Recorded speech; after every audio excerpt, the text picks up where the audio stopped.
ఇండియాలోనే #1 varicose veins hospital Avis vascular centre. నమస్తే అండి, నేను మీ కీర్తి. రీసెంట్గా నేను ఒక వీడియో చూశానండి. అనంతపూర్ సత్యసాయి జిల్లా కాశీ విశ్వర ఆలయానికి సంబంధించి ఆ వీడియో ఇప్పుడు మీకు కూడా చూపిస్తాను. ఒకవేళ మీరు అబ్జర్వ్ చేస్తూ ఉంటుంటే గనక అక్కడ గణపతి మీద ఉన్న పువ్వు అమాంతం గాల్లో కొన్ని సెకండ్ల పాటు అలా ఉండి మళ్ళీ తిరిగి దాని స్థానానికి అది వెళ్ళిపోయింది. చూశారు కదా, మీకు ఆ విజువల్ కనిపిస్తుంది చాలా క్లియర్గా. సో మనం ప్రేక్షకుల ముందు పెట్టే ముందు అసలు ఇందులో నిజం ఎంత ఉంది, ఆ సీసీ కెమెరా ఆధారంగా మనం చూసిన వీడియోలో కరెక్ట్ ఇన్ఫర్మేషన్ ఉందా లేదా అని అక్కడ మా లోకల్ సుమన్ టీవీ రిపోర్టర్కి కాల్ చేయడం జరిగింది. ఒరిజినల్ వీడియో మీరు చూస్తున్నది ఇప్పుడు ఒరిజినల్ వీడియో. అక్కడ నుంచి ఫుటేజ్ కూడా తెప్పించడం జరిగింది. యాక్చువల్గా ఇది జూన్లోనో జూలైలోనో జరిగిందంట. అప్పుడు ఎందుకో మరి అక్కడ ఉన్న వాళ్ళు అబ్జర్వ్ చేశారు, వాళ్ళకి తెలుసు. కానీ సీసీ ఫుటేజ్ తీయాలి, చూడాలి, ఇదందరికీ చెప్పాలి, పబ్లిక్లోకి వెళ్ళాలి ఇన్ఫర్మేషన్, అక్కడ నిజంగానే దైవబలం ఉంది, దైవశక్తి ఉంది అని చెప్పాలని అనుకోలేదో మరి ఎందుకు అది బయటికి రాలేదో తెలియదు. కానీ కొన్ని రోజుల పాటు మళ్ళీ ఏదో ఇన్ఫర్మేషన్ని గ్యాదర్ చేయడానికి ఆ సీసీ ఫుటేజ్ చూడడం, అందులో అప్పుడు బయటికి రావడం, అందులో ఆ గుడికి సంబంధించిన వాళ్ళు కొందరు ఆ విజువల్ని బయట పెట్టడం జరిగింది. సో మనం చూస్తున్న ఈ వీడియోలో నిజమెంతుంది, అసలు ముందు తర్వాత ఏం జరిగిందన్న విషయాన్ని అక్కడ మన లోకల్ రిపోర్టర్ జీవన్ అడిగి తెలుసుకుందాం. సో జీవన్ని ఫోన్ లైన్లోకి తీసుకుందాం. హలో జీవన్, నేను కీర్తి. Yes sir. సో మీ దగ్గర నుంచి ఫోటేజ్ వచ్చిన తర్వాత ఒకసారి మళ్ళీ క్లియర్గా మనం పబ్లిక్లో పెట్టే ముందు ఇందులో నిజం ఎంత అన్నది మనం తెలుసుకోవాలి కదా. బికాస్ ఏఐ టెక్నాలజీని ఎంతలా వాడుతున్నారు ఈ మధ్య, అంటే ఏది నిజమో ఏదో అబద్ధమో ఒకటికి 10 సార్లు క్రాస్ చెక్ చేసుకోవాల్సిన అవసరం వస్తుంది కదా.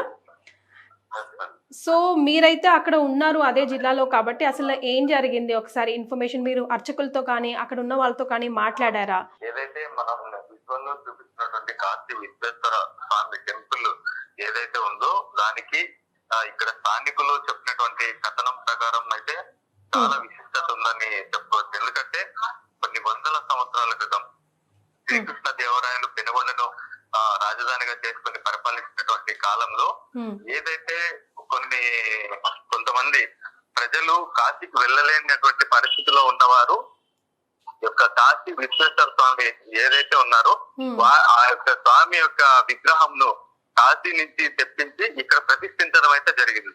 ఎందుకు అంటే కాశీకి వెళ్లి పూజలు చేయాలనుకునే వారికి పెనుగొండలో ఉన్నటువంటి కాశీ విశ్వేశ్వర స్వామి యొక్క విగ్రహంను కాశీ విశ్వేశ్వర స్వామి యొక్క ఆయన్ని పూజించడం వల్ల కాశీకి వెళ్లి పూజ చేసినంత మహాభాగ్యం కలుగుతుందని ఆ యొక్క ఉద్దేశంతో కాశీకి వెళ్లాల్సిన అవసరం లేకుండా వెళ్లితే ఎలాంటి పుణ్యం లభిస్తుందో అలాంటి పుణ్యాన్ని పెనుగొండలో ఉన్నటువంటి కాశీ విశ్వేశ్వర స్వామి ఆలయాన్ని దర్శనం చేసుకోవడం వల్ల అంత పుణ్యం లభిస్తుందని అక్కడ స్థానికులు అయితే నమ్ముతున్నటువంటి పరిస్థితి. ఇప్పటికీ అదే తంతు కొనసాగుతున్నటువంటి పరిస్థితి. కొంచెం లేట్ గా ఈ విజువల్ బయటికి వచ్చినప్పటికీ కూడా మీరు తర్వాత అర్చకులతో కానీ ఎవరితో అయినా మాట్లాడారా? లైవ్ గా అది చూసిన వాళ్ళు వాళ్ళ ఎక్స్పీరియన్స్ ఏం షేర్ చేసుకున్నారు మీతో?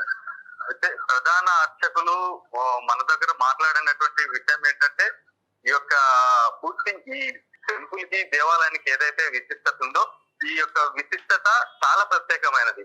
ఎందుకు అంటే ఇక్కడ ఈ విగ్రహం చుట్టూ ఏదైతే స్వామివారు ఉన్నారో ఆ స్వామివారికి సర్ప ద్వారం అనే ఒక ద్వారం ద్వారా ఆ సర్పం వచ్చి పూజలు అందించి వెళ్తుంది. ఈ సర్ప ద్వారం అనే ద్వారం ద్వారా పూజలు అందించి వెళ్తుంది అనేది ఒక విశిష్టత అయితే ఉంది. ఈ యొక్క విశిష్టతలో భాగంగా వినాయకుడు చవితి రోజున ఎవరైతే భక్తులు ఉన్నారో వాళ్ళు పూజలు చేసే సమయంలో అర్చకుడు పూజలు చేసే సమయంలో పూలను అక్కడ ప్రతిష్ఠించినటువంటి నేపథ్యంలో అక్కడ గాల్లో పూలు తేలుతున్నటువంటి పరిస్థితి ప్రధాన అర్చకుడు మనకు సీసీ ఫుటేజ్ల ద్వారా బయటపడడం జరిగింది. ఈ యొక్క గొప్ప మహత్యంగా అద్భుతంగా అయితే భావించడం జరుగుతుంది. అక్కడ ఆ వింత ఘటన చూసినటువంటి స్థానికులు కావచ్చు, ప్రజలు కావచ్చు, భక్తులు కావచ్చు పెద్ద ఎత్తున తండోపతండాలుగా అక్కడ చేరుకుని ఆయన్ని అదొక అద్భుతంగా భావించి తండోపతండాలుగా భక్తులైతే దేవాలయానికి చేరుకుని పూజలు నిర్వహిస్తున్నటువంటి పరిస్థితి అయితే నెలకొంది. కిట్టి సో కరెక్ట్ గా వినాయక చవితి రోజే జరిగిందండి ఇది? వినాయక చవితికి ఒక రోజు ముందు రోజు అయితే జరిగినట్టు స్థానికుల నుంచి అయితే సమాచారం అయితే మనకు వస్తుంది. ప్రస్తుతం అయితే ఆ వీడియో సోషల్ మీడియాలో విపరీతంగా వైరల్ అవుతున్నటువంటి ఆ యొక్క గుడి యొక్క మహత్యం కూడా చాలా వైరల్ అవుతున్నటువంటి పరిస్థితి ఉంది. భక్తులు కూడా ఆ యొక్క మహత్యం చూసినటువంటి భక్తులు పెద్ద ఎత్తున కూడా చేసుకుని పూజలు నిర్వహిస్తున్నటువంటి పరిస్థితి అయితే ఉంది ప్రస్తుతం పెనుగొండలో. Right Jeevan, thank you so much for joining us. Thank you. So విన్నారు కదండి, మీరు చూశారు కూడా ప్రత్యక్షంగా ఆ విజువల్లో. కాశీ విశ్వేశ్వర ఆలయం ఏకంగా ఆ విశ్వేశ్వరుని కాశీ నుంచి తీసుకొచ్చి అక్కడ విగ్రహం ప్రతిష్ఠించారంట. అంటే ప్రతి ఒక్కరు కూడా కాశీకి వెళ్ళాలంటే కుదరని పని కదా, మరి అలాంటి వాళ్ళు కూడా పెనుగొండలో ఉన్న ఈ కాశీ విశ్వేశ్వరుని ఎంచక్కా దర్శనం చేసుకుంటే అంతటి మహద్భాగ్యమే కలుగుతుంది, పుణ్యఫలమే కలుగుతుంది అనే ఉద్దేశంతో అక్కడ ప్రతిష్ఠించారట.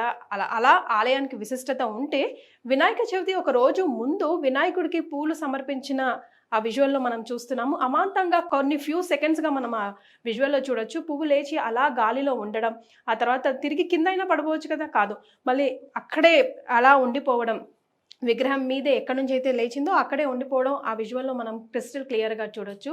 సో భగవంతుడు ఎందుకు లేడు, మన చుట్టుపక్కలే ఉన్నాడు కాబట్టి మనమే ఆయన్ని పూజించడమో లేదా ఆయన్ని గుర్తించడమో సరిగ్గా చేయట్లేదేమో. ఈ విజువల్ ద్వారా మనకు అదే సంకేతం ఇస్తున్నారేమో. సో ఆ వినాయకుడు నవరాత్రులు ఎలాగో ఇప్పుడు చేసుకుంటున్నాం కాబట్టి ఆయురారోగ్య ఐశ్వర్యాలు మనందరిపై ఉండాలని సర్వే జన సుఖనో భవంతు అని కోరుకుందాం.